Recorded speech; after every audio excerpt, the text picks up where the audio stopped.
Praise the Lord. Welcome to another session of conquerors. గడిచిన కాలం అంతా తన రెక్కల చాటున భద్రపరిచి కాచి కాపాడినందుకు మన దేవాది దేవునికి వేలాది వందనాలు చెల్లించుకుంటున్నాను.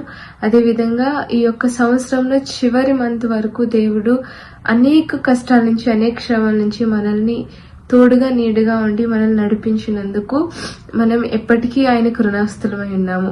సో ఇట్టి రీతిగా మరి ఒక కాంకరస్ ప్రోగ్రామ్ ద్వారా మనందరం ఈ విధంగా కూడుకున్నందుకు ఆయన మహిమపరుస్తూ ఈ యొక్క కార్యక్రమాన్ని ఒక చిన్న ఓపెనింగ్ ప్రేయర్తో స్టార్ట్ చేసుకుందాం. అందరూ కళ్ళు మూసుకున్నట్లయితే ఒక చిన్న ప్రార్థన చేసుకుందాం. ప్రార్థన. కృపగల మా దేవ, దయగల మా తండ్రి, మీకు వేలాది వందనాలు, స్తుతులు, స్తోత్రాలు చెల్లించుకుంటున్నాం. నీ బంగారు పాదాలకు వందనాలు తండ్రి. ఈ యొక్క సాయంకాల సమయంలో ఈ విధంగా కూడుకుని నిన్ను ఆరాధించడానికి మాకు ఇచ్చిన గొప్ప భాగ్యాన్ని బట్టి వందనాలు దేవా. ఈ యొక్క నీ చిత్తంలో తండ్రి మా ఎడల నీవు ఏ వాక్యం అయితే విత్తబోచున్నావో తండ్రి, ఆ వాక్యం కొరకే మేము ప్రార్థన చేస్తున్నాం తండ్రి. దేవా, నీ మాటలను మా హృదయాల్లో ఉంచండి. నీ సేవకులు మాట్లాడే మాటల్ని కూడా తండ్రి ఏసియా మా హృదయాల్లో నాటుకునే భాగ్యాన్ని మాకు దయచేయండి ప్రభువా. అదేవిధంగా తండ్రి ఏసియా ఈ యొక్క 2025 సంవత్సరం అంతా మమ్మల్ని కాచి కాపాడుకుంటున్నందుకే వందనాలు చెల్లించుకుంటున్నాం. ఈ యొక్క చివరి మాసంలో క్రిస్మస్ సీజన్ లో మమ్మల్ని అందరినీ దేవా ఈ విధంగా ఏర్పాటు చేసుకున్నందుకే వందనాలు చెల్లించుకుంటున్నాం తండ్రి. దేవా, మాకు తెలిసి తెలియకుండా మేము ఏవైతే తప్పిదాలు, ఏవైనా పొరపాట్లు చేసిండే మమ్మల్ని మన్నించండి దేవా. ఈ యొక్క కొత్త సంవత్సరంలో మేము అడుగు పెట్టబోచుండగా తండ్రి దేవా, అట్టి రీతిగా తండ్రి వేసి మేము మీకు లోబడి ఉండే బిడ్డలకేసి మమ్మల్ని తీర్చిదిద్దండి ప్రభువా. అదేవిధంగా తండ్రి వేసే ఈ రోజు తండ్రి విత్తబో వాక్యాన్ని బట్టే వందనాలు చెల్లించుకుంటున్నాం. వాక్యం చెప్పబో సిస్టర్ని బట్టి వందనాలు చెల్లించుకుంటున్నాం ప్రభా. నాకు కావాల్సిన జీవాహారాన్ని మాకు దయచేయండి తండ్రి. ఈ యొక్క ప్రార్థనని ఆది నుంచి అంత్యం వరకు తండ్రి వేసి నీ నామం మహిమార్థమై జరిగించుకొనమని దేవా, నా ప్రార్థనలో ఎన్న తప్పులు ఉంటే మన్నించమని ఒక చిన్న ప్రార్థనని పాత్రని చేర్చుకోమంటూ ఏసునామములో అడుగుతున్నాము పరమ తండ్రి, ఆమేన్. Praise the lord. మరి ఒకసారి ఈ యొక్క కార్యక్రమాన్ని లైవ్ లో మరియు యూట్యూబ్ లో వీక్షిస్తున్న ప్రతి ఒక్కరికి నా ప్రత్యేకమైన వందనాలు కాంకర్స్ తరపున తెలుపుకుంటున్నాను. సో ఈ రోజు మన మధ్యలో సిస్టర్ జోష్నా అక్క ఉన్నారు. సో అక్క, thank you so much for taking lot of time. మా మధ్యలో ఉంటున్నందుకు మీకు ప్రత్యేకమైన వందనాలు చెల్లించుకుంటున్నాను.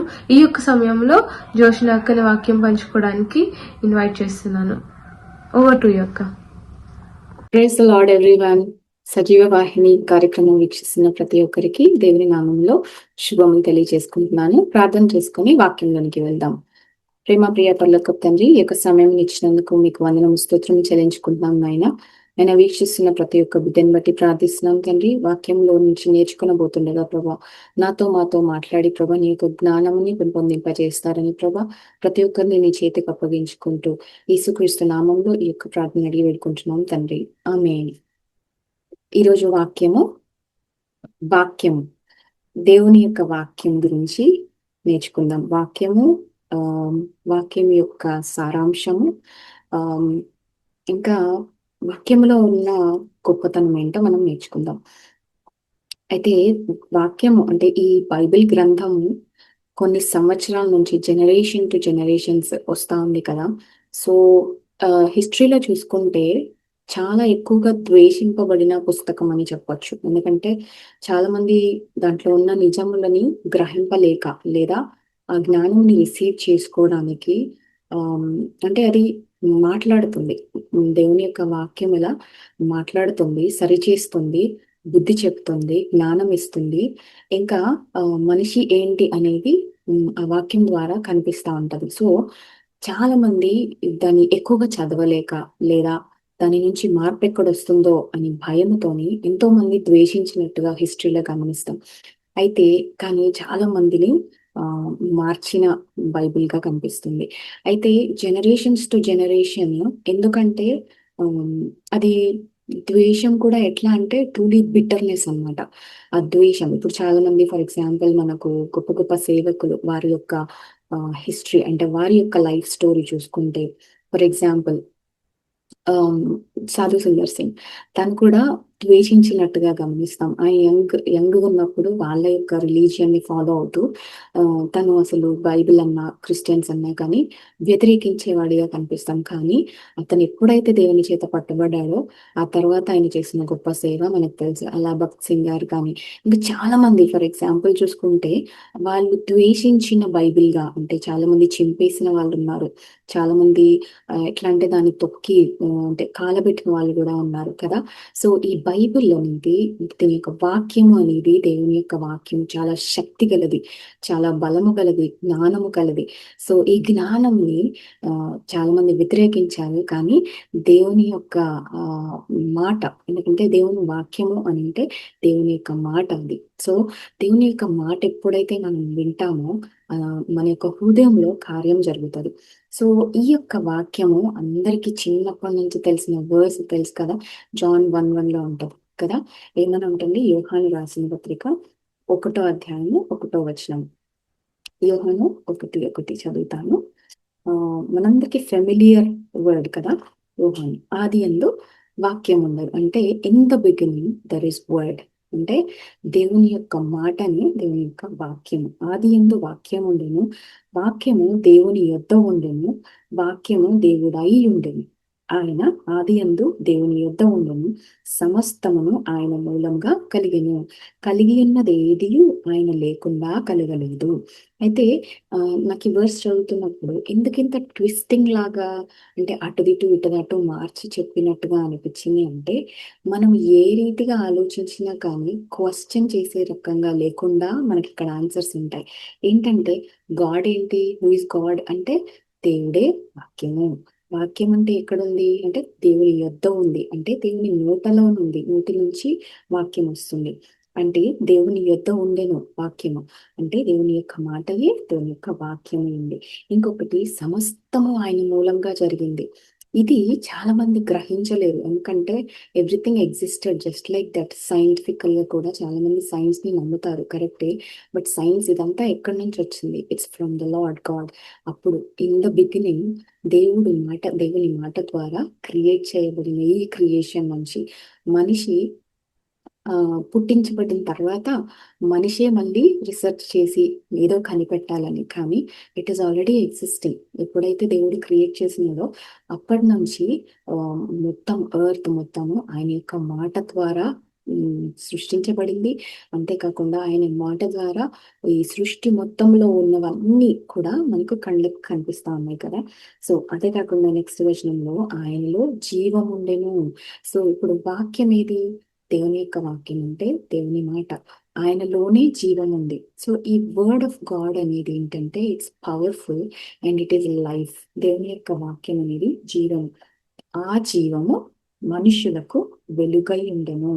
సో ఇప్పుడు ఆ జనరల్ గా చూసుకుంటే అందరూ వెలుగులో ఉన్నారా అని అంటే లోకమే డార్క్నెస్ లో ఉంది. ఎందుకంటే సాతాను ఎప్పుడైతే ఈ లోకంని రూల్ చేయడానికి వచ్చిందో అప్పటి నుంచి లోకం అంతా వెలుగు లేదు, చీకటి మయమై ఉంది. అందుకని అక్కడ దేవుడు ఏం రాస్తున్నాడంటే ఆ వెలుగు చీకటిలో ప్రకాశించుచున్నది కానీ చీకటి దాన్ని గ్రహింపకుండెను. అంటే మనుషులకు ఎవ్వరికి కూడా ఈ చీకటి వెలుగు డిఫరెన్స్ అనేది తెలియదు. ఎందుకంటే ఎప్పుడైతే వాక్యం చదువుతామో అప్పుడు, వాక్యం చదివినప్పుడు మాత్రమే మనకు ఆ వెలుగు అనేది ఏంటి, ఆ జీవం అనేది ఏంటి అనేది గ్రహించగలుగుతాం. ఆ జ్ఞానం అనేది వస్తుంది. ఎందుకంటే జనరల్ గా దేవుని గురించి తెలియని వాళ్ళు లేదా వాక్యము చదవని వారికి అర్థం కాదు. నేను నార్మల్ గానే ఉన్నాగా, my life is like this, ఇట్లా నార్మల్ గా ఉన్నా, ఇది నా జీవితం అని అనుకుంటారు. కానీ అసలు చీకటికి వెలుగుకి డిఫరెన్స్ అనేది తెలియదు. ఎందుకంటే ఆ విచక్షణ అనేది ఓన్లీ బైబిల్ త్రూ మాత్రమే వస్తుంది అన్నమాట. సో దేవుని యొక్క కార్యములు ఎట్లా ఉంటాయంటే అన్ని వెలుగులో, అంటే ప్రతిదీ కూడా వెలుగుమయంగా ఉంటుంది. అంటే ప్రతిదీ క్లారిటీగా కనిపిస్తుంది. దేవుని యొక్క వాక్యం చదువుతున్నప్పుడు హృదయంలో కార్యం జరుగుద్ది, మనస్సులో కార్యం జరుగుతుంది. అంతేకాకుండా క్లారిటీగా కనిపిస్తుంది, క్లియర్ గా ఉంటది. అందుకే వాక్యం అనేది బలమైనది, వాక్యం అనేది శక్తి కలది. ఓకే. కానీ మనకు స్టార్టింగ్ లో ఇప్పుడు ఆది కాండంలో 6వ అధ్యాయంలో చూసుకుంటే, ఆది కాండము 6వ అధ్యాయం చదువుతాము. 6వ అధ్యాయము 5వ వచనం. సో యేసుక్రీస్తు దేవుడు ఎప్పుడైతే సృష్టిని సృష్టించాడో కొన్ని దినముల తర్వాత ఏమైందంటే నరులు పాపం చేయడం మొదలుపెట్టారు కదా. 6వ అధ్యాయం చదువుతాము. నరులు భూమి మీద విస్తరింపనారంభించిన తర్వాత కుమార్తెలు పుట్టినప్పుడు దేవుని కుమారులు నరుల కుమార్తెలు చక్కని వారిని చూచి వారందరూ తమకు మనస్సు వచ్చిన స్త్రీలను వివాహం చేసుకునేది. అయితే ఈ కాంటెక్స్ట్ లో చూసుకుంటే ఏం జరుగుతుందంటే నరుల చెడుతనము భూమి మీద ఏం జరుగుతుందంటే చాలా విస్తరించిపోతుంది. ఇప్పుడు నరులు భూమి మీద విస్తరిస్తున్నారు, కానీ వారి యొక్క చెడుతనం కూడా విస్తరింపనారంభించింది. ఆ టైంలో ఏం జరిగిందంటే దేవునికి కోపం వచ్చి ఈ అసలు ఎందుకు చేశాను అని సంతాపం వస్తుంది దేవునికి. ఆ టైంలో దేవుడు అక్కడ నోవహు సమయంలో నోవహు ప్రళయం, నోవహు టైంలో ప్రళయం రావడము, తర్వాత నోవహు కుమారులు నోవహు ఫ్యామిలీ ఒక్కటే రక్షింపబడడం జరుగుతుంది. సో ఈ కాంటెక్స్ట్ లో మనం అర్థం చేసుకుంటే చీకటిలో వెలుగుని క్రియేట్ చేశాడు దేవుడు. కానీ ఎప్పుడైతే పాపము ఎంటర్ అయిందో లైఫ్ లో అందరూ పాపంకి అట్రాక్ట్ అవ్వడం, అంటే పాపం అనేది చాలా ఈజీ టు గెట్ కదా. ఇప్పుడు కూడా మనం లైఫ్ లో చూసుకుంటే everything is in our hand, మన చేతిలో ప్రతి ఒక్కటి కనిపిస్తుంది కదా. మొబైల్ ఇట్ ఈస్ ఎనఫ్ కదా, ప్రతిదీ అవైలబుల్ గా ఉంది. నాకు ఆ స్టార్టింగ్ 6th చాప్టర్ ఆది కాండం ఏదైతే ఉందో ఇప్పుడు కూడా అంటే జనరేషన్స్ టు జనరేషన్ ఇప్పుడు కూడా అలానే ఉంది అని అనిపిస్తుంది. ఎందుకంటే ఆ చెడుతనం అనేది ప్రతి చోట, ప్రతి ఇంటిలో, ప్రతి దగ్గర విస్తరించబడిపోయింది. ఎక్కడ కూడా ఒక సెన్సిటివిటీ అనేది లేదు. దేవుని యొక్క కార్యంలో చూడటము, ఆయన యొక్క గొప్పతనం అబ్జర్వ్ చేయడం కంటే ముందుగా ఆ పాపము యొక్క అంటే దాన్ని ఎంజాయ్ చేయడం. అంటే ఇప్పుడు 1వ యోహాన్లో రాసి ఉంటుంది కదా, lust of ice, lust of body and pride of life కదా. సో అంటే కండ్లతో ఏం చేస్తున్నాం మనం ఇప్పుడున్న జనరేషన్ అంతా, పిల్లలు కానీ పెద్దలు కానీ ఎక్కువ శాతం దేని మీద డిపెండ్ అవుతా ఉన్నారు, ఫోన్ మీద. దాని మీద రీల్స్ అన్ని చూసుకుంటూ అసలు ఒక ఎండింగ్ లేదు దానికి కదా. కంటిన్యూస్ గా లస్ట్ ఆఫ్ ఐస్ ఎక్కువగా నడుస్తుంది. ఇది దేవునికి ఇష్టమైంది కాదు. అంటే చీకటి రాజ్యం ఏలుతుంది, కానీ ఎవరికి కనిపించట్లేదు. చీకటిలో ఉండి కూడా వెలుగులో ఉన్నాం అనుకుంటున్నాం. ఇంకా లస్ట్ ఆఫ్ ఐస్, కండ్లతోని చేసే పాపం ఏంటంటే చూస్తూ అంటే దాని మీద స్పెండ్ చేసే అంత టైం మన యొక్క ఆత్మ మీద ఫోకస్ చేయట్లేదు. ఎంతమందో ఇప్పుడు యాక్చువల్లీ తెలియదు, కానీ లోకం అంతట్లో చాలా మంది బానిసలు అయిపోయారు దానికి. ఇంకా ఇంకా రాను రాను ఎక్కువే అవుతుంది. ఎందుకంటే టెక్నాలజీ ఎక్కువ అవుతున్న కొద్దీ దాని మీద ఎక్కువ ఫోకస్ నడుస్తూ ఉంది. అసలు ఎక్కువ శాతం బుక్స్ కూడా పిల్లలు కూడా ఈ మధ్య కాలంలో చదువుతున్నట్టుగా అనిపించట్లేదు. Everybody is on the phones, everybody అంటే టెక్నాలజీ దీని మీదనే డిపెండ్ అవుతా ఉన్నారు కదా. సో చదవడానికి వాక్యం మనకు దేవుడు ఎందుకు ఇచ్చాడంటే దేవుని యొక్క కార్యములు దానిలో క్లియర్ గా రాసి ఉన్నాయి. ఇంకొకటి, మనము పుట్టింపబడినది దేని ద్వారా అని అంటే, నేను వచనం చదువుతాను. 1వ పేతురు 1వ అధ్యాయము 22 నుంచి 23 వరకు చదువుదాం. 1వ పేతురు 1వ అధ్యాయము 22 నుంచి 23. అయితే మనల్ని పుట్టించిన ఒక పర్పస్ ఏంటో ఇక్కడ రాసి ఉంది. మీరు క్షయ బీజము నుండి కాక శాశ్వతముగు జీవము గల దేవుని వాక్య మూలముగా అక్షయ బీజము నుండి పుట్టింపబడిన వారు గనుక నిష్కపటమైన సహోదర ప్రేమ కలుగునట్లు మీరు సత్యమునకు విధేయులవుట చేత మీ మనస్సులను పవిత్రపరచుకొనిన వారై ఉండి ఒకనినొకడు హృదయపూర్వకముగాను మిక్కుటముగాను ప్రేమించుడి. సో ఇక్కడ దేవుని యొక్క వాక్యంలో ఏం రాసిందంటే, మనము క్షయబీజం నుండి కాక, అంటే we are not born to die. అంటే మన యొక్క బాడీకి డెత్ ఉన్నా కానీ మరలా మనం తిరిగి లేచి దేవుని ద్వారా దేవునితో ఉంటాము అనేది మనకు ఒక నిరీక్షణ కదా. సో మనం పుట్టింది ఇక్కడ పర్టికులర్ గా ఒక వర్స్ చదువుతున్నాను. జీవము గల దేవుని వాక్య మూలముగా మనం పుట్టాము, అంటే దేవుని యొక్క మాట ద్వారా మనం చేయబడ్డాము. అంటే జీవము గల దేవుని వాక్యముని మనం ధ్యానించలేదు అనుకోండి, దేవుని యొక్క వాక్యము మన లోపల పని చేయకపోతే మనం కనిపిస్తున్న డెడ్ బాడీ లాంటి వాళ్ళమే. మనం అటు ఇటు తిరుగుతున్నా కానీ ఒక డెడ్ బాడీ తిరుగుతున్నట్టే లెక్క. అంటే జీవం అనేది మనలో ఉండదు, వెలుగు అనేది మనలో ఉండదు. సో వాక్యము మూలముగా పుట్టాం కాబట్టి వాక్యం లేకుండా బతికేయచ్చని అస్సలు అనుకోవద్దు, అది అసాధ్యం. మనం వాక్యం చదవకుండా వాక్యం లేకుండా అంటే రోజు దాన్ని ధ్యానం చేయకుండా ఎందుకు దావీదు రాశాడు? ఉదయము, సాయంత్రము, రాత్రి, పగలు నేను ధ్యానం చేస్తున్నాను అనంటే ఆయన మనస్సులో కూడా ధ్యానం చేస్తున్నాడు. ఎందుకు అనంటే ఇట్ బికేమ్ హిస్ లైఫ్. ఆయన దాని మీద ఆధారపడుతున్నాడు కాబట్టి ప్రతి దినము ఆయన దేవుని మీద ఆధారపడి ఎన్నో గొప్ప కార్యాలు చేశాడు. ఎన్నో ఆహ్, యుద్ధాలను జయించాడు. అంతేకాకుండా ఎన్ని సామ్స్ రాస్తాడు కదా ఆయన. ఎందుకు ఆ ఎక్స్‌పీరియన్స్ వచ్చింది దావీదుకి?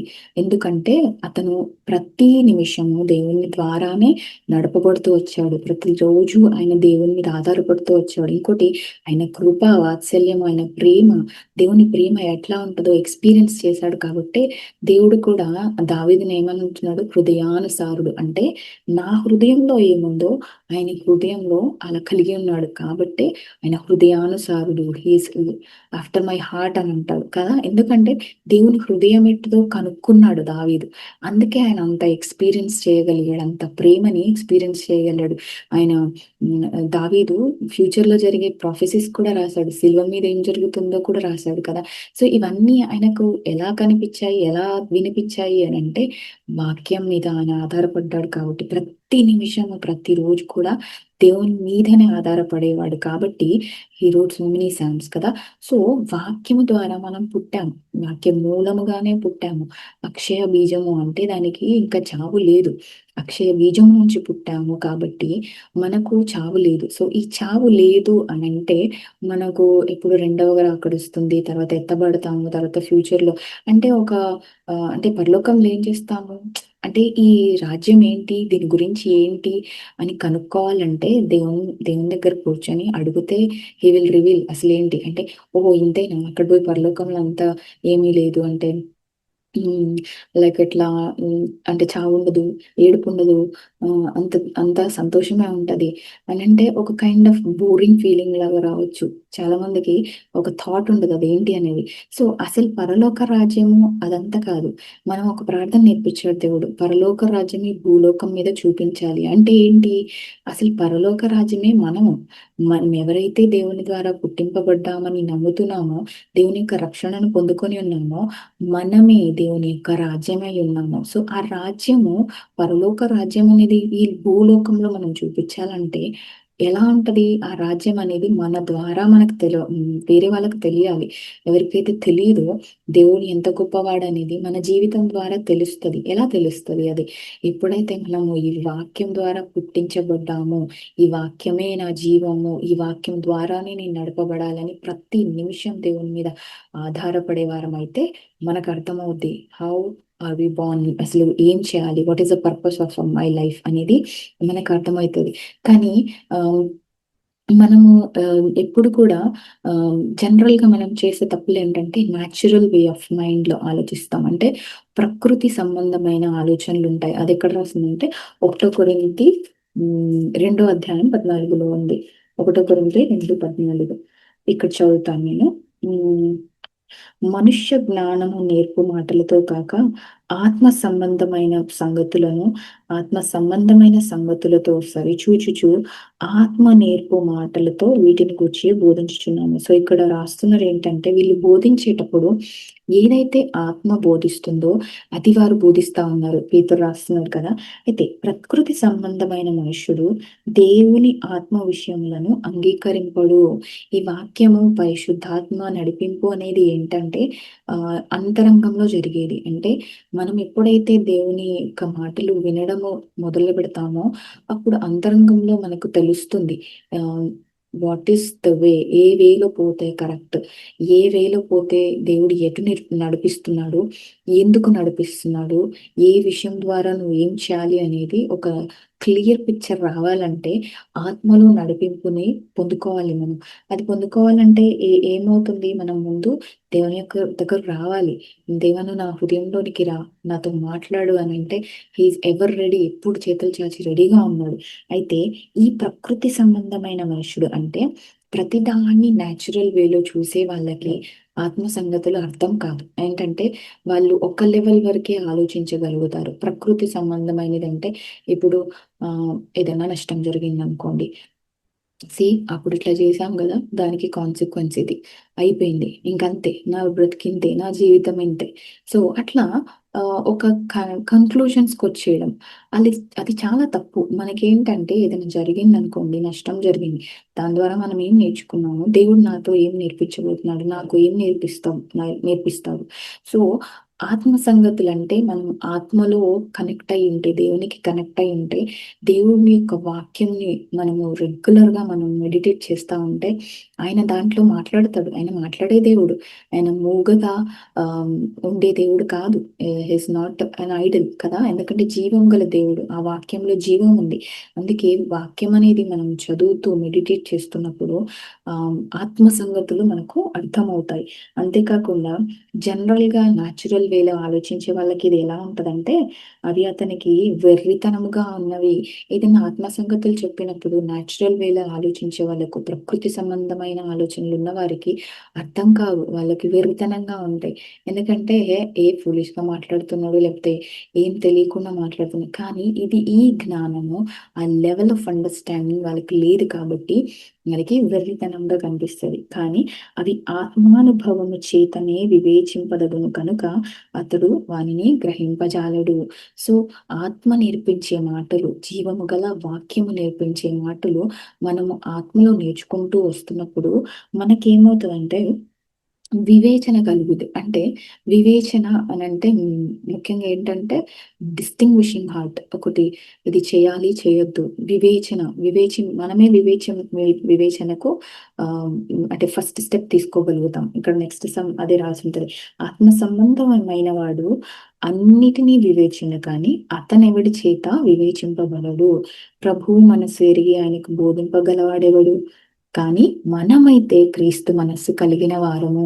ఎవరైతే క్రీస్తు మనస్సు కలిగిన వారము ఉన్నామో, క్రీస్తు యొక్క మనస్సు ఎరిగి మనం నడుచుకుంటాం. ఇప్పుడు దావీదు దేవుని యొక్క మనస్సుని ఎలా అయితే అనుసరించి అనుసరణతోటి నడిచాడో, అలా మనకు క్రీస్తు మనస్సుని కలిగి ఉంటాం కాబట్టి మనము ఎవరి చేత వివేచించబడమంటే, నువ్వు ఇది చేయలే, అది చేయలే అని చెప్పేసి మనకు ఒకళ్ళు వచ్చి చెప్పే అంత రేంజ్ లో కూడా ఉండం. మన యొక్క స్టాండర్డ్ డిఫరెంట్ గా ఉంటది. ఎందుకంటే ఆత్మీయ జ్ఞానంతో ఉంటాం కాబట్టి, మనం ఆ ఆత్మ జ్ఞానంతో నడిపింపబడుతూ ఉంటాం కాబట్టి, ఒకళ్ళు వచ్చి మనకు ఆ ఇది ఇలా చేస్తున్నావు, అది అలా చేస్తున్నావు అని ఒకరు వచ్చి మనము వివేచింప అంత శక్తి అతని ఎవరి చేతనను వివేచింపబడడు అని రాసింది.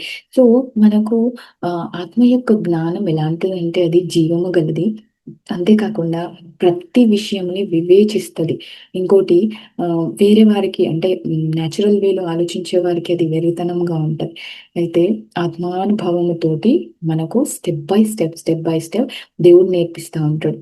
అయితే ఇక్కడ ఆ, దేవుని యొక్క మనస్సును ఎరిగిన వారం అంటే, దేవుని యొక్క మనస్సును ఎరగాలి అని అంటే ఆ ఎట్లా ఎరుగుతాం, అసలు దేవుని యొక్క మనస్సు ఏంటి అంటే, మనము ఎప్పుడు ఆ, దేవుని యొక్క ప్రామిసెస్ కానీ దేవుడు మాట్లాడిన మాటలు మనం ఈ వాక్యం నుంచి ఎప్పుడైతే ఇట్లా రిసీవ్ చేసుకుంటామో, అంటే తీసుకుంటామో, దాని యొక్క అర్థం రెవల్యూషన్ ని దేవుడు మనకు అంగీకరిస్తూ ఉంటాడు.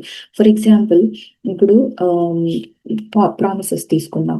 ప్రామిసెస్ చూసుకుంటే చాలా ప్రామిసెస్ ఉన్నాయి. There are several hundreds of promises కదా. సో ఆ ప్రామిసెస్ ని దేవుడు ఎలా నెరవేరుస్తాడు, ఎందుకు నెరవేరుస్తాడు, ఎప్పుడు నెరవేరుస్తాడు, ఈ విచక్షణ మనకు వస్తుంది.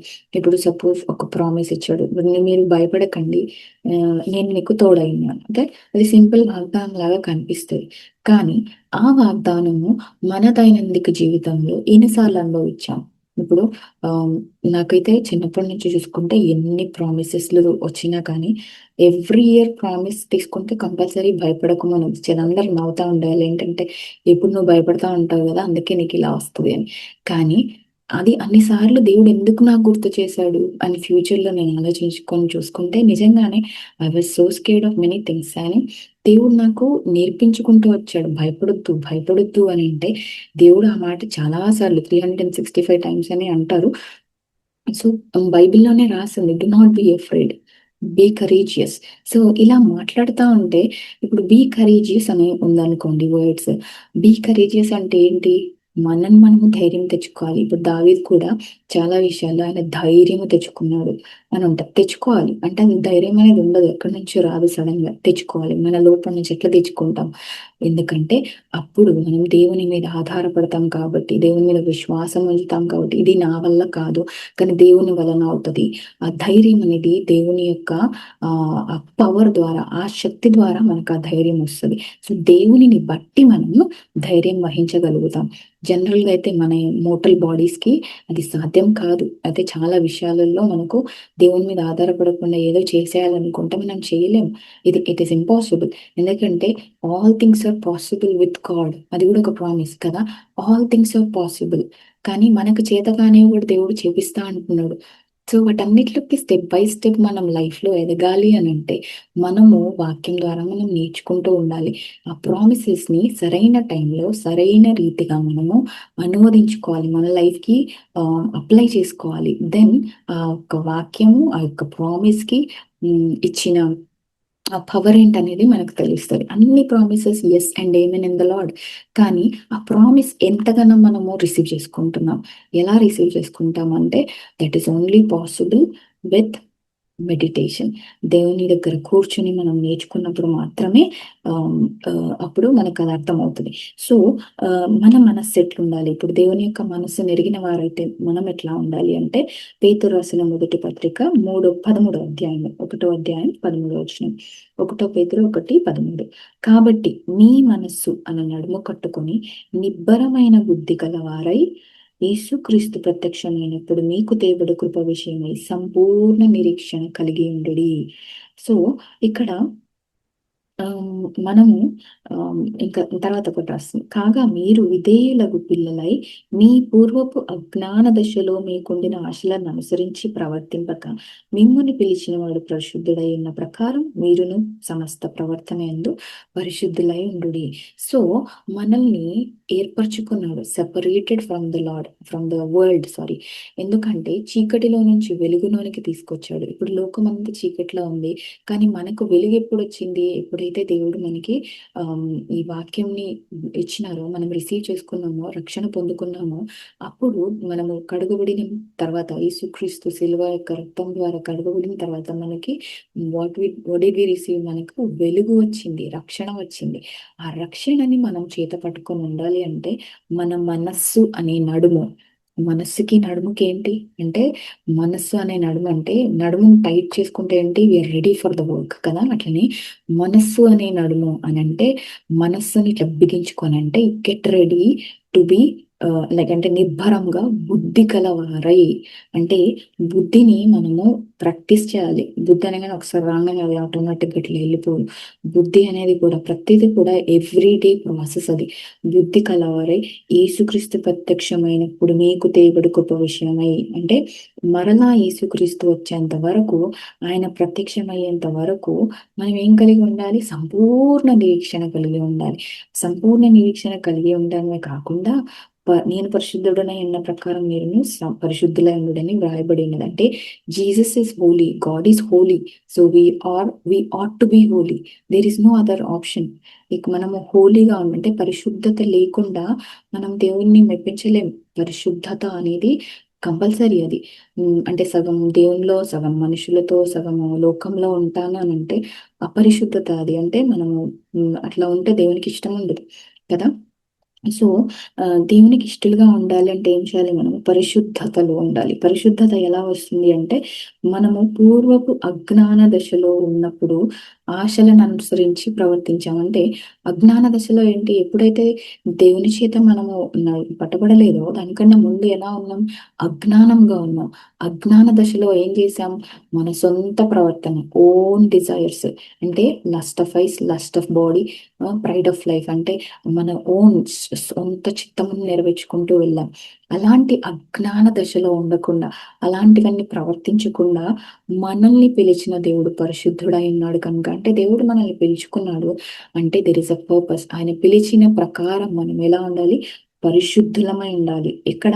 సమస్త ప్రవర్తన యందు, అంటే డే టు డే లైఫ్. పొద్దున రాత్రి పడుకున్నప్పుడు అంటే ఇంకా అసలు ఛాన్స్ లేదు. ఒకసారి తప్పు చేస్తా, మళ్ళీ ఇంకోసారి మంచిగా ఉంటా, నో. అలాంటి ఛాన్స్ లేదు. మనము ప్రతి ప్రవర్తన యందు, సమస్త ప్రవర్తన యందు పరిశుద్ధులై ఉండుడి.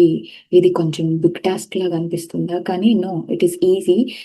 ఎప్పుడైతే మనం దేవుని మీద ఆధారపడతామో, దేవుని యొక్క వాక్య ప్రకారం జీవించడానికి ప్రయత్నం స్టార్ట్ చేస్తామో, దేవుడు మనకు బలము, శక్తిని ఇస్తాడు.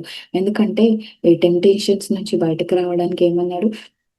మీరు బేర్ చేసే అంతకంటే ఎక్కువ ఇయ్యనన్నాడు. అంటే దాంట్లో మార్గంలో కూడా క్రియేట్ చేస్తారు. ఒకవేళ ఏదైనా క్లిష్టమైన పరిస్థితి వచ్చిందనుకోండి, దాని నుంచి ఎలా బయటపడాలనే మార్గం కూడా దేవుడు క్రియేట్ చేస్తున్నాడు. అంటే ఎవ్రీథింగ్ ఈజ్ ఈజీ. అసలు మొత్తం ప్లాటర్‌లో పెట్టినట్టుగా మన కళ్ళ ముందు ఉంది. బట్ ఓన్లీ థింగ్ ఏంటంటే మనం వచ్చి వాక్యంలో భుజించాలి అంతే. అది మనం చేయాల్సిన పని. ప్రతిరోజు, ప్రతిదినము దివారాత్రములు దీన్ని ధ్యానించిన ప్రతి ఒక్కరు వారి యొక్క జీవితంలో జ్ఞానంతో నడుచుకోవచ్చు. సో, ఆహ్, మళ్ళొక వచనం చూద్దాము. 1 పేతురు 1 22 22 అదే సేమ్ అధ్యాయంలో చూద్దాం. అయితే హృదయపూర్వకంగా మనకొక టాస్క్ ఇచ్చాడు. పరిశుద్ధంగా ఉండాలి. అంతే కాకుండా మనము అక్షయ బీజము చేత పుట్టింపబడిన వారం కనుక ఆహ్, హ్మ్, మీ మనస్సులను పవిత్రపరచుకోండి. సో, పైన ఏం చేస్తున్నాడు? మనస్సుని నడుము కట్టుకొని నిబ్బరమైన బుద్ధి కలవారై ఉండాలి. మళ్ళీ అంతే కాకుండా ఇక్కడ కింద ఏం వచనం ఉంది? 23rd వచనంలో చూసుకోండి. 23 సహోదర ప్రేమ, నిష్కపటమైన సహోదర ప్రేమ. ఆ! సో, ఇప్పుడు మనము ప్రతిదిన దైనందిక జీవితంలో ప్రాక్టీస్ చేయాలి. ఇప్పుడు సహోదర ప్రేమ అంటే బ్రదర్లీ లవ్. ఇప్పుడు బ్రదర్లీ లవ్, సహోదర ప్రేమ అంటే అడెల్ఫాయ్ అని అంటారు. అంటే ఇప్పుడు ఎట్లా అంటే ఆ ప్రేమ ఇప్పుడు నేను ఎలా ప్రేమించుకుంటానో, మిమ్మల్ని మీరు ఎలా ప్రేమించుకుంటారో అదే రీతిగా వేరే వాళ్ళని ప్రేమించాలి అని ఉంది. సో, దట్ ఇట్‌సెల్ఫ్ షోస్, అంటే అదొక్కటి చాలు దేవుని యొక్క అన్ని లాస్ అన్నీ కూడా దాంట్లో కవర్ అయిపోయాయని వేరే దగ్గర రాసుంది కదా! సో, సహోదర ప్రేమ కలిగునట్లు మీరు సత్యమునకు విధేయులగుట చేత. సో, దేనికి విధేయులవ్వాలి? చాలా సార్లు మనం అసత్యానికి విధేయులవుతాం. అంటే ఆహ్, తొందరగా నమ్మేస్తాం. అసత్యము అనంటే ట్రూత్ కానిది. దేవుని మార్గము సరి అయినది, జీవము గలది. ఆయనే మార్గము, సత్యము, జీవమైనాడు. ఆయన కాకుండా వేరేదేది అయినా అసత్యమే. సో, ఇక్కడ సత్యమునకు విధేయులవుట చేత అంటే దేవుడు చూపించే మార్గం ఏదైతే సత్యం ఉందో దానికి విధేయత చూపించాలి. సో, మనము పరిశుద్ధంగా ఉండాలి అంటే జస్ట్ లైక్ దట్ పరిశుద్ధపరచబడం. ప్రతిదినము మన యొక్క ప్రవర్తన యందు బుద్ధి కలవారమై, ప్రవర్తన అంతటి యందు పరిశుద్ధులై ఉండాలి అనంటే, ఈ యొక్క సత్య మార్గమందు మనము విధేయులమై ఉండాలి. అగుట చేత అప్పుడేమవుతది? మీ మనస్సులను పరచుకొనిన వారై. సో, మనం పరిశుద్ధంగా ఉండాలి అనంటే అది ఏం చేయాలి? మన మనస్సు పవిత్రపరచుకోవాలి అనంటే ఎప్పుడవుతది? మీరు సత్యమునకు విధేయులగుట చేత. అంటే దేవుని యొక్క వాక్య ప్రకారం కొన్ని విధేయత చూపించే మార్గములున్నాయి. అవి మనం ఫాలో అవ్వాలి. అవి ఫాలో అవ్వకుండా ఇట్టే మనం ఇట్లా పరిశుద్ధులైపోవాలి అనంటే ఇట్స్ ఇంపాసిబుల్ కదా! విధేయత లేకుండా మనం ఏది చేయలేం. దేవుని యొక్క వాక్య ప్రకారము దేవుడు కొన్ని రూల్స్ పెట్టినాడు. అంటే ఇది చేయొద్దు, ఇది చేయాలనేవి చాలా మనకు చూస్తే ప్రతి చాప్టర్స్‌లో మనకు తెలుస్తా ఉంటది. వాక్యం ప్రతిసారి విన్నప్పుడు మనకు అర్థమవుతుంది. ప్రేమ కలిగి ఉండాలి. ఫర్ ఎగ్జాంపుల్, ఈ ప్రేమని నిజంగా యేసుక్రీస్తు ప్రేమించినట్టు మనం ప్రేమిస్తున్నామా? ఎక్కడన్నా తేడా వచ్చిందంటే మన మాటలు మారిపోతాయి కదా! ఆహ్, వెంటనే రియాక్ట్ అయిపోతాం కదా! ఎందుకంటే మన లోపల ఒక అంటే బేరబుల్ స్పిరిట్ ఉండదు. యేసుక్రీస్తు ఎలా అయితే బేర్ చేశారో అలా, అంటే ఆ పేషెన్స్ కానీ, ఆ ప్రేమ కానీ, ఇప్పుడు మనము ఆత్మఫలములే చూసుకుంటే అవన్నీ కలిగి ఉంటే చాలు కదా! మనకు అర్థమైపోద్ది ప్రేమ. అసలు ప్రేమ మెయిన్. యేసుక్రీస్తు ఎలా ప్రేమించాడో అంత డీప్‌గా మనం ప్రేమించగలుగుతున్నామా? సంతోషం. నిజంగా అన్ని విషయాలలో మనం సంతోషిస్తున్నాము. విశ్వాసము. ప్రతి విషయంలో మనం విశ్వాసం కలిగి ఉన్నాము. ఇంకా పీస్. ప్రేమ, సంతోషము, సమాధానం. సమాధానము, సమాధానం కలిగి ఉండమంటున్నారు. అంటే సమాధానం కొన్ని విషయాల్లో మనకి ఇంపాసిబుల్ అనిపిస్తది. అసలు వీళ్ళ మనసులు మంచిగా లేవు. వీళ్ళొచ్చి మన దగ్గర ఇట్లా మాట్లాడుతున్నారు. సమాధానం ఎప్పుడుండదు వీళ్ళతోటి అనే పరిస్థితిలో కూడా సమాధానం మనం క్రియేట్ చేయగలగాలి. ఎందుకంటే పీస్ క్రియేషన్ మన చేతిలోనే ఉంది. పీస్ బ్రేకింగ్ మన చేతిలోనే ఉంది. పీస్ క్రియేషన్ కూడా మన చేతిలోనే ఉంది. సో సమాధానపరచువారు ధన్యులు. సమాధానం ఇచ్చేవాళ్ళు చాలా ధన్యులు. ఎందుకంటే అది అంటే అంత పేషెన్స్ అనేది మన హృదయంలో ఉంటే ఆటోమేటిక్గా మనము పీస్ ఇవ్వగలుగుతాం కదా. సో సమాధానము, సంతోషము, దీర్ఘశాంతము అంటే పేషెంట్లీ వెయిట్ చేయాలి కొన్ని థింగ్స్ కోసము. లాంగ్ సఫరింగ్ అవుతుంది. లాంగ్ సఫరింగ్ అంటే దేవుడు ఇప్పుడు అబ్రహాంకి లాంగ్ సఫరింగ్ చూసుకోవచ్చు ఎగ్జాంపుల్ గా కదా. ఆయనకు వచ్చేంత వరకు వెయిట్ చేశాడు, బిడ్డ కలిగే వరకు వెయిట్ చేస్తాను. లాంగ్ సఫరింగ్, దీర్ఘశాంతం. అదే కాకుండా దీర్ఘశాంతం అంటే కొన్నిటిని బేర్ చేయడం, లాంగ్ టైం పట్టొచ్చు. ఓకే, శాంతం కలిగి మనసు కలిగి ఉండాలి. ఆశా నిగ్రహం, ఇది చాలా ఇంపార్టెంట్. Self control. ఆ సెల్ఫ్ కంట్రోల్ అనేది దేవుడు ఏం చెప్తున్నాడంటే, మీకు సెల్ఫ్ కంట్రోల్ ఆత్మనే ఇచ్చాను, భయపడి పిరికితల ఆత్మను ఇయ్యలేదు. అంటే ఆత్మ యొక్క క్వాలిటీస్ మనకి నిజంగా తెలిస్తే పరిశుద్ధపరచుకోవడము ప్రతిదిన పనిలో మనకు ఒక పార్ట్ ఆఫ్ లైఫ్ అయిపోతుంది. ఆటోమేటిక్గా మనము శాంక్టిఫై చేయబడతాం. ప్రతిదినము వాక్యము ద్వారానే మనం శాంక్టిఫై చేయబడతాం. ప్రేమ, సంతోషం, సమాధానం, దీర్ఘశాంతం, దయాళుత్వము, దయ కలిగి ఉండడం, మంచితనము, ఎల్లప్పుడూ మంచితనం కలిగి ఉండడము, మంచితనము, విశ్వాసము, సాత్వికము, ఆశా నిగ్రహం. సో ఇవన్నీ కూడా ఫ్రూట్స్ ఆఫ్ లైఫ్, ఫ్రూట్స్ కలిగి ఉండాలి. ఇవన్నీ కూడా మనము ఆత్మ యొక్క ఫలములు. అంటే ఆత్మ ఎప్పుడైతే మనకు నేర్పిస్తుందో దాని యొక్క ఫలములు మన దైనందిక జీవితంలో ఇవన్నీ కూడా కనిపిస్తాయి. ఇవన్నీ కనిపించట్లేదు అని అంటే వీఆర్ అవుట్ ఆఫ్ ఇట్. అంటే దేవుని యొక్క ఆత్మ ద్వారా నడిపించడం పడడం లేదు అనేది మనకు తెలుస్తూ ఉంటది కదా. సో మనకు యేసుక్రీస్తు చూపించిన ప్రేమని, అయితే యేసుక్రీస్తు ఎలా మనసు కలిగి ఉన్నాడు, ఆ మనసును మనం కలిగి ఉండాలి అని అంటే మన మనస్సులను పవిత్రపరచుకోవాలి అని అంటే విధేయత. సో దేవుని యొక్క మాట ఏదైతే చెప్పాడో యాజ్ ఇట్ ఈస్ గా మనము విధేయత చూపించాలి.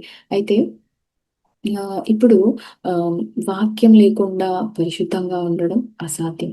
సో వాక్యంని ఏం చేయాలి, మనము దేవుని వాక్యం ద్వారా పుట్టించబడ్డాం కాబట్టి ఆయన యొక్క వాక్యం లేకుండా మనము బ్రతకడం అనేదే కష్టం.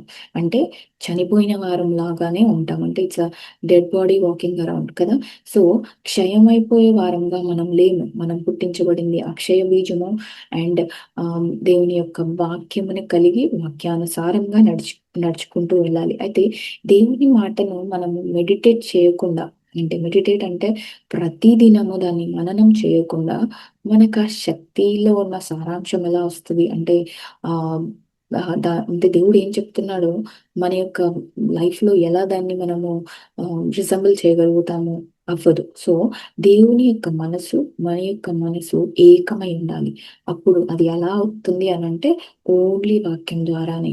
ఇంకా వేరే అదర్ ఆప్షన్ ఏం లేదు మనకి. ఇప్పుడు సపోజ్ వేరే మనం లైబ్రరీలో కొన్ని బుక్స్ తెచ్చుకున్నాం అనుకోండి. బుక్స్ తెచ్చుకొని చదివితే ఏమవుతుంది, ఆ ఆథర్ ఏం చెప్తున్నాడు, వారి యొక్క పర్స్పెక్టివ్, వారి యొక్క ఆలోచన విధానం ఏదైందో దాన్ని బుక్ లో రాస్తారు కదా. కానీ వాళ్ళ యొక్క ఆలోచనలు మాత్రమే మనం తెలుసుకోగలం. ఆథర్ ఏం చెప్తున్నాడో ఫ్రమ్ స్టార్టింగ్ టు ఎండ్ వాళ్ళ పర్స్పెక్టివ్ మాత్రమే మనకు అర్థమవుద్ది. కానీ ఎప్పుడైతే అసలు ఈ వాక్యం చదువుతామో, ఈ వాక్యంలో ఉన్న సీక్రెట్స్, అసలు మన హృదయంలో ఉన్న సీక్రెట్స్ మనం ఏంటి అనేది అది తెలుపుతుంది కదా. సో ఇంకోటి, బైబిల్ చదివినప్పుడు ఏం చేస్తుంది అది మాట్లాడుతుంది మనతో. ఎందుకంటే పరిశుద్ధాత్మ దేవుడు పుట్టించిన వాక్యం ఏంటంటే ఈ వాక్యం మనుష్య రీతిగా వచ్చింది అండ్ అట్లనే ఒక మనిషి మాట్లాడినట్టుగా డైరెక్ట్ మాట్లాడుతుంది మనతోటి.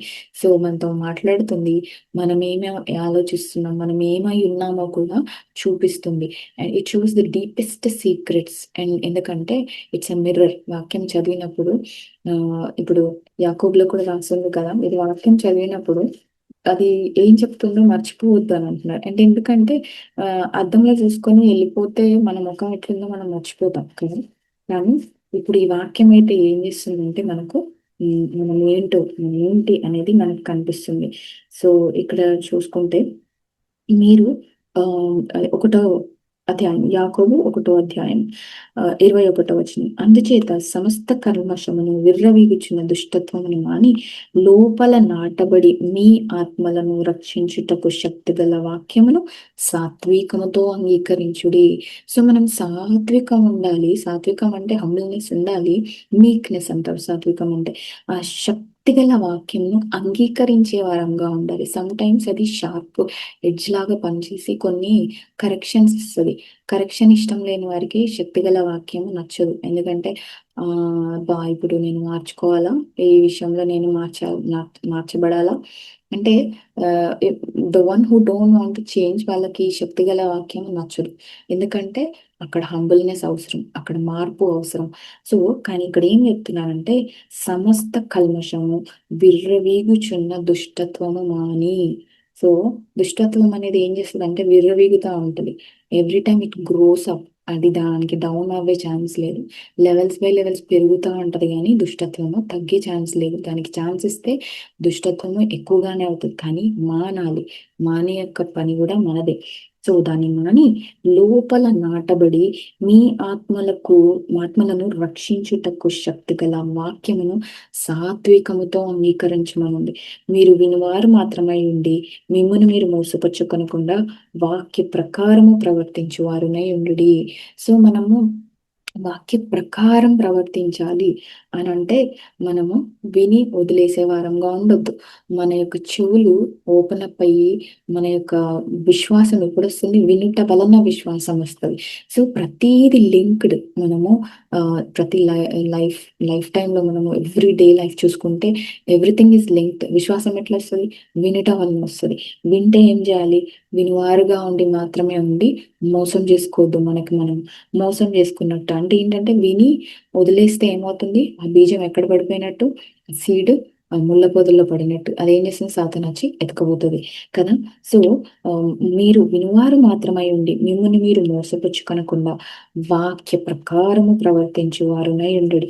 ఎవడైనను వాక్యమును వినివాడై ఉండి దాని ప్రకారం ప్రవర్తింపని వాడైతే వాడు అద్దంలో తన సహజ ముఖమును చూసుకుని మనుషుల్ని పోలి ఉన్నాడు. ఎందుకంటే ఏమవుతుంది?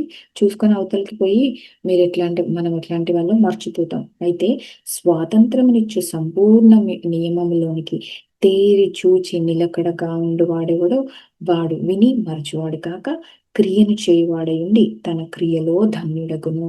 సో మన క్రియలలో సక్సెస్ఫుల్ కావాలి, ధన్యులం కావాలి అని అంటే మన క్రియలు ఎలా వస్తుంది? ఆ సక్సెస్ ఎలా చూస్తాము అని అంటే ఓన్లీ ఈ వాక్యంను చదవడం ద్వారానే. ఎందుకంటే ఇది స్వాతంత్ర్యమునిచ్చు నియమము, సంపూర్ణ నియమములో తేరి చూడడం అంటే look deep intently.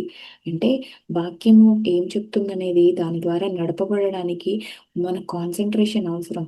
Just like that అన్ని దేవుడు ఇచ్చుకుంటూ వెళ్ళిపోడు. ఎందుకంటే మన ఫ్రీ చాయిస్ ని he respects our free choice. So దాన్ని మనం ఏం చేస్తామంటే ఆ ఫ్రీ చాయిస్లన్నీ మనం ఫ్రీగా వేరేవన్నీ చేసుకోవడానికి యూజ్ చేసుకుంటాం. కానీ దేవుడు ఎవరిని ఫోర్స్ చేయడు. So when he given free choice అంటే హీ రెస్పెక్ట్స్ అస్. మనమే ఆయన దగ్గర రావడానికి ఎదురు చూస్తూ ఉంటాడు. ఎందుకంటే హీ లవ్స్ అస్. ఆయన మన ద్వారా ఎన్నో కార్యాలు చేయాలని చూస్తున్నాడు. రాజ్యంని స్థాపించడానికి ట్రై చేస్తున్నాడు. ఇప్పుడు ఆయన పని అదే.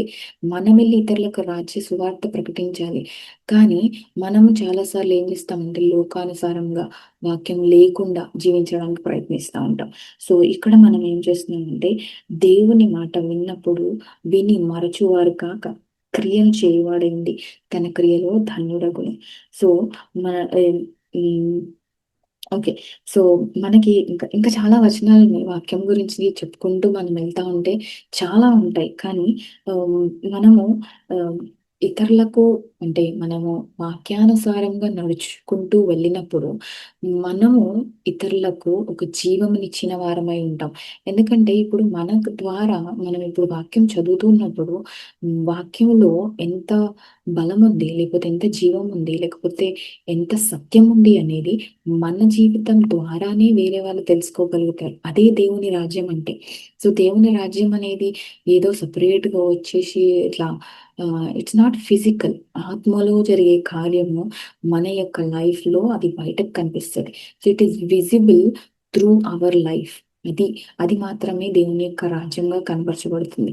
సో వాక్యానుసారంగా నడుచుకోవాలి అని అంటే మనం వాక్యాన్ని ముందు సాత్వికముతో అంగీకరించాలి, రిసీవ్ చేసుకోవాలి. ఎందుకంటే ఈ వాక్యము హెబ్రీలో రాసి ఉంటుంది కదా. అది చదవడానికి టైం లేదు, బట్ ఐ విల్ రీడ్. హెబ్రీలకు రాసిన పత్రికలో 4వ అధ్యాయంలో ఉంటుంది. హెబ్రీ 4:12. హీబ్రూస్ 4:12 ఇదొక వచనం చదువుతాను. హెబ్రీలు 4:12. సో 12వ అధ్యాయం. ఎందుకనగా దేవుని వాక్యము సజీవమై బలము గలదై రెండంచులు గల ఎటువంటి ఖడ్గము కంటెను వాడిగా ఉండి ప్రాణాత్మలను కీళ్లను మూలుగలను విభజించునంత మట్టుకు దూరుచు హృదయం యొక్క తలంపులను ఆలోచనలను శోధించుచున్నది. సో ఇది అంటే ప్రాణాత్మలను కీళ్లను మూలుగులను విభజించినట్టు అంటే, ఫర్ ఎగ్జాంపుల్ మనం మటన్ తింటున్నాం అనుకోండి, దాంట్లో బోన్ మ్యారో వచ్చింది. బోన్ మ్యారో మామూలుగా పచ్చిగా ఉన్నప్పుడు రా మటన్ ఉన్నప్పుడు ఏమవుద్ది, దాన్ని విడదీయలేము ఎందుకంటే హార్డ్ ఉంటుంది. కానీ ఎప్పుడైతే దాన్ని మనం హీట్ చేస్తామో, బాయిల్ అవుతుందో, అప్పుడు ఏమవుతుంది, విడిపోతుంది కదా. అప్పుడు మనం దాన్ని చూసేసి తినడానికి టేస్ట్ వస్తుంది కదా. సో అంటే ఈ వాక్యం ఎటువంటిది అని అంటే, ఆ మూలుగుని విడతీయాలి అని అంటే ఒక హీట్ క్రియేట్ చేయాలి. అంటే మనకు ఎప్పుడైతే ఈ వాక్యం తీసుకుంటామో ఇట్ ఈస్ సో హాట్ కదా. ఎప్పుడైతే ఆ బోన్ తింటామో మనకు హాట్ ఉన్నప్పుడే అది మంచిగా వస్తుంది కదా. అంటే ఏంటంటే ఈ వాక్యము ప్రాణను ఆత్మను కీళ్లను మూలుగులను విభజించుమట్టుగా దూరుతుంది. అంటే దేవుని యొక్క వాక్యము fire, it is so precious కదా. అది చాలా బలము కలది, జీవము గలది, శక్తి కలది, రెండంచులు గల ఖడ్గము కలది. అంటే వాటిని విభజించే అంతగా. అంటే పరిశుద్ధాత్మ శక్తి వచ్చినప్పుడు, ఆ ఫైర్ వచ్చినప్పుడు అందరికి ఏం జరిగింది, డిఫరెంట్ టైప్స్ ఆఫ్ లాంగ్వేజెస్ మాట్లాడారు. ఆ బలము, ఆ శక్తి ఎలా వచ్చింది, ఫైర్ వచ్చింది కదా. సో అంటే దేవుని యొక్క వాక్యము అనేది ఫైర్ గా కూడా సింబలైజ్డ్ గా కనిపిస్తుంది. సో ఈ వాక్యంకి అంత శక్తి ఉంది. అంటే that can penetrate in to any area. ఎంత చిన్న స్పాట్ అయినా అక్కడ నుంచి పెనట్రేట్ చేసుకొని వెళ్ళిపోతుంది, అంత షార్ప్ అది. సో వాక్యంకి అంత శక్తి ఉంది కాబట్టి మనం వాక్యం లేకుండా జీవించడానికి అసలు ఆస్కారం లేదు. సో వాక్యంని మనం ధ్యానించాలి ప్రతి దినము, ఎందుకంటే అది జీవము కలది, శక్తి కలది. ఆ శక్తి చేత హృదయం యొక్క తలంపులను ఆలోచనలను శోధించుచున్నది. సో మైండ్ లో మన యొక్క మనస్సు మార్చేది, మన యొక్క హృదయాంతరంగములను మొత్తమును మార్చేది, ఇంకా మనకు జ్ఞానమునిచ్చేది, జీవమునిచ్చేది. సో ఈ వాక్యముని మనం ధ్యానిద్దాం. వాక్యము ద్వారా పుట్టబడ్డాము, వాక్యముని సాత్వికముతో అంగీకరిద్దాము. వాక్యమే దేవుడు కనుక దేవుడు మనలో ఉంటే ఇంకా ఎన్నో ఎన్నో డిఫరెంట్ స్టెప్స్ మనం ఎక్కగలుగుతాం. ఎందుకంటే దేవుడు ఇంకా చాలా మనకు చూపిద్దాం అనుకుంటున్నాడు, మనమే వెనకబడిపోతున్నాం. సో మనము దేవునికి సబ్మిట్ చేసుకొని సాత్వికముతో వాక్యంని స్వీకరిద్దాం. అలా మనకు చేయుటకు దేవుడు సహాయం దయచేయం గాక. ప్రార్థన చేసుకుందాం. ప్రియ పలుకు తండ్రి, ఈ యొక్క సమయాన్ని మాకు ఇచ్చినందుకు నీకు వందనములు, స్తోత్రం చెల్లించుకుంటున్నాం నాయన. అవును తండ్రి, మీ యొక్క వాక్యంలో ఉన్న బలము, శక్తి, జీవమును ప్రభా మాకు చూపిస్తూ వచ్చినందుకు వందనములు తండ్రి. నేను మేమందరం ప్రభా నీ ద్వారా పుట్టింపబడిన వారం, అక్షయ బీజము ద్వారా పుట్టింపబడిన వారం ప్రభా. మేము ప్రభా మరి తండ్రి లేజీగా ఉండి వాక్యమును చదవకుండా అట్లా కాకుండా ప్రభా మా జీవితంలో వెలుగులో ప్రభా మరి తండ్రి నడిపించబడటకు ప్రభా ఎల్లప్పుడూ వాక్యం ద్వారా నాయన వాక్య ప్రకారంగా నడిపించబడినట్లు, మేము వాక్యము ధ్యానం చేయనట్లు మాకు ప్రతి ఒక్కరికి సహాయం దయచేయండి తండ్రి. నేను డెడికేటెడ్ గా, ఎందుకంటే ప్రభు వాక్యం డిజర్నింగ్ తీసుకొస్తుందని చెప్పావు ప్రభు, విచక్షణను వివేచన దయచేస్తుందని చెప్పావు తండ్రి. ప్రభా ఇంకా ప్రభు మరి తండ్రి వాక్యం గురించి తెలుసుకున్న వారి గురించి ప్రార్థిస్తున్నాం తండ్రి. ప్రతి మోకాలు వంగినట్లు, ప్రతి ఒక్క నాలుక నీ నామమును ఉచ్చరించినట్లుగా నాయన మరి నీ వైపు తిప్పుతారని నమ్ముతూ ప్రభా, ఎవరైతే ప్రభా అవసరతలతో ఉన్నారో బిడ్డల్ని జ్ఞాపకం చేసుకోండి తండ్రి. నాయన ఎవరైతే ప్రభా అనారోగ్యంతో ఉన్నారో వారిని జ్ఞాపకం చేసుకోండి తండ్రి. Jehovah Rapha, we receive your healing ప్రభా మరి తండ్రి. నేను ప్రతి ఒక్క బిడ్డ ప్రభా నీ యొక్క వాక్యం ద్వారా ఇంకా ఎన్నో ప్రామిసెస్ ని పొందుకొని ప్రభా ముందుకు సాగలాగా నడిపిస్తారని నమ్ముతూ యేసుక్రీస్తు అతి పరిశుద్ధమైన నామంలో అడిగి పొందుకొని తండ్రి. ఆమేన్. Praise the lord. Thank you so much Joshna అక్క. చాలా చక్కని వాక్యాన్ని ఆత్మీయంగా మా అందరికీ అందించినందుకు, జీవవాక్యము అనే ఒక టాపిక్ మీద చాలా చక్కని మాటలు అందరికీ అందించినందుకు కాంకరర్స్ తరపున ప్రత్యేకమైన వందనాలు చెల్లించుకుంటున్నాను. ఈ యొక్క కార్యక్రమం అంతటిని వీక్షించిన ప్రతి ఒక్కరికి ప్రత్యేకమైన వందనాలు. సో ఈ విధంగా ప్రతి వారం శుక్రవారం 7 గంటలకి ఈ యొక్క కాంకరర్స్ ప్రోగ్రాం ద్వారా కలుసుకుందాము. మరి ఒక వారం ఇటు రీతిగా ప్రార్థనాపూర్వకంగా కలుసుకోవడానికి మనం అందరం సిద్ధపడదాం. మరి ఒకసారి వీక్షిస్తున్న అందరికీ ప్రత్యేకమైన వందనాలు చెల్లించుకుంటూ థ్యాంక్ యూ.